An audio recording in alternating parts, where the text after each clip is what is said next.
RP Singh ji, आप लोगों के ऊपर कहीं ना कहीं फॉल्ट लाइन खोजने की कोशिश की गई है बीजेपी वर्सेस आरएसएस की, आम आदमी पार्टी की ओर से, क्या कहेंगे? नहीं, फॉल्ट लाइन तो उनको अपनी बतानी पड़ेगी, हमारी छोड़िए। जो अन्ना हजारे जी ने उनके बारे में कहा वह बता दें। अन्ना हजारे जी ने कहा कि मैंने उनको कहा था कि शराब बिल्कुल बायकॉट करेंगे, और इन्होंने हाँ किया था कि हम दिल्ली में शराब बंटने नहीं देंगे। और फिर बाद में उन्होंने कहा कि ये शराब नीति ले है, तो बंटने की बात तो बात है, पर ये तो शराब नीति ले है। मैं आपको अभी वीडियो भेज रहे, देख लीजिए अन्ना हजारे जी क्या कह रहे हैं। तो हम पर प्रश्न उठाने की जगह अपनी बात करें। जिस व्यक्ति के कंधे पर ये पैर रखकर ऊपर चढ़े, राजनीति में आए, अपना जो भी आज इन्होंने अपना पैसा कमाया, जो भी इन्होंने सत्ता भोगी, सब उनके सिर पर चढ़कर करी। और आज उनको लेकर क्या कहते हैं, ये क्या कहते हैं, और वो इनके बारे में क्या कहते हैं, समझ लीजिए। हमारी बात तो छोड़ दीजिए, हमारे जैसे संघ के साथ संबंध है, वह सबको पता है, और हमारे संबंध सब ठीक है, जिसमें इशू नहीं है। परंतु भ्रष्टाचार की बात करें ना, ये मूल बात से तो भाग रहे हैं, जो भ्रष्टाचार की बात है। मैं आपको कोर्ट के ऑर्डर का एक लाइन पढ़कर सुना देता हूँ, उससे सारा मामला आपको स्पष्ट हो जाए कि कोर्ट ने क्या कहा था इनको लेकर। कि एक मिनट, ये एक सेकंड दे दीजिए। ये पेज नंबर 13 पैरा नंबर 19 आखिरी लाइन है, आखिरी से पहली लाइन है। Was reasonable suspicion of involvement in commission. वो कह रहा है ये अभी का, ये पुराने कोर्ट ऑर्डर की बात नहीं कर रहा, जिसमें तो बहुत कुछ है। ये तो अभी के कोर्ट ऑर्डर में मामला है भ्रष्टाचार का। और ये राष्ट्रवाद की बात करते हैं। जरा इनके सर्जिकल स्ट्राइक पर इन्होंने क्या बयान दिए थे, जरा उसकी जानकारी दीजिए ना। सर्जिकल स्ट्राइक जब हुआ था, तब इन्होंने क्या क्या बयान दिए थे, क्या क्या कहा था सर्जिकल स्ट्राइक को लेकर, सर्जिकल है क्या नहीं बोला था। आरपी सिंह जी, इस पर जो है आपने जो सवाल खड़े किए, आम आदमी पार्टी के प्रवक्ता जब जुड़ेंगे तो निश्चित तौर पर हम उनसे भी समझने की कोशिश करेंगे। रामकृपाल सिंह जी, आम आदमी पार्टी की ओर से कहीं ना कहीं अरविंद केजरीवाल जो है, उनके पॉलिटिकल एक्यूमेन पर कोई डाउट नहीं किया जा सकता। वो कुछ ऐसा ढूंढ कर लाते हैं जो कोई भी विरोधी पार्टी जो है वो ढूंढ कर नहीं ला सकती। इस बार उनके इस बयान को कैसे डिकोड करते हैं आप? निश्चित रूप से केजरीवाल जी, जैसा मैंने आपके चैनल पर उस दिन भी कहा था कि आपदा में अवसर वो तलाश रहे हैं और कोशिश कर रहे हैं। जैसा कि उन्होंने कहा है कि इमोशनल कार्ड एक दिया है कि मैं अगर ईमानदार हूं तो मुझे वोट देना जी, और अगर नहीं हूं तो नहीं। लेकिन क्या होता है, आप यूँ समझ लीजिए, चीज़ें बदल जाती हैं। अब काफ़ी समय बीत गया है, लेकिन जनता ऐसा नहीं है कि सब कुछ भूल जाती है। तो आज उन्होंने जो जो बातें कही हैं, मैं उस पर बाद में जाऊंगा जी। बेसिक बात जो उन्होंने, ये तो मैं मानता हूं कि आने वाला इलेक्शन वन लाइन रेफरेंडम होगा कि केजरीवाल को दिल्ली चाहती है या नहीं चाहती है। ठीक वैसे जैसे 2014 में मोदी के लिए हुआ था कि वेदर देश मोदी को चाहता है या नहीं चाहता है। ये इसमें कोई दो राय नहीं। जो कह रहे थे कि रेफरेंडम है, एक तरफ से अग्नि परीक्षा है, लेकिन दिल्ली को, लेकिन मैं यही की बात कह रहा हूँ।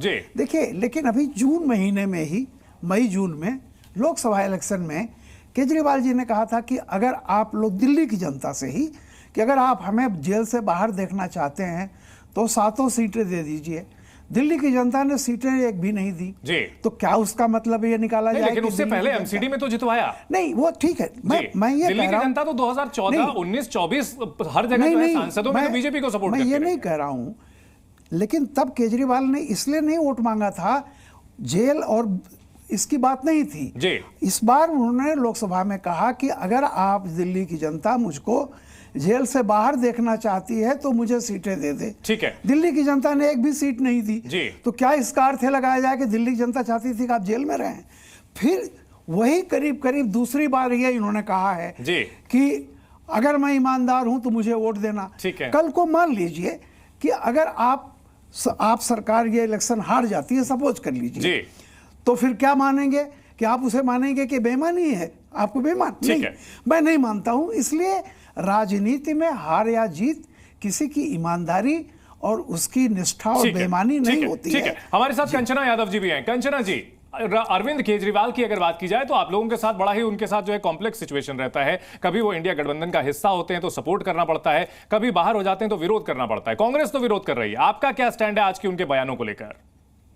देखिए, सबसे पहली बात कि जो उन्होंने आज 5 सवाल पूछे हैं मोहन भागवत जी से, जो 5 सवाल उन्होंने दागे हैं, वो सवाल हम उस समय भी कर चुके थे जिस समय जब बीजेपी को सीटें कम आई, 240 ही आई और वो अपने 2 अलायंस पार्टनर के ऊपर डिपेंडेंट रही।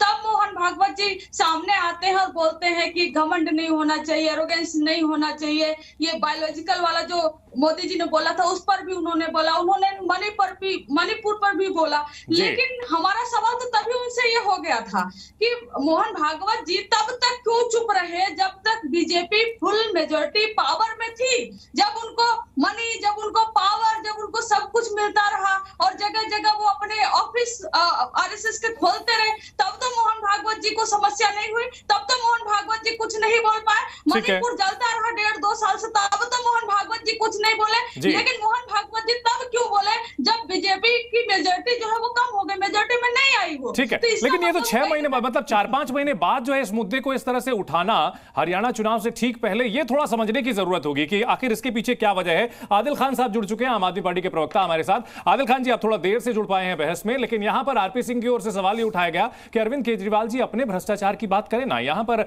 मोहन भागवत और इन सब तमाम मुद्दों को लाने की क्या जरूरत है। अदालत ने आपको जिस तरह से फटकार लगाई है, पूरी पावर खींच ली, इस वजह से उनको इस्तीफा देना पड़ा।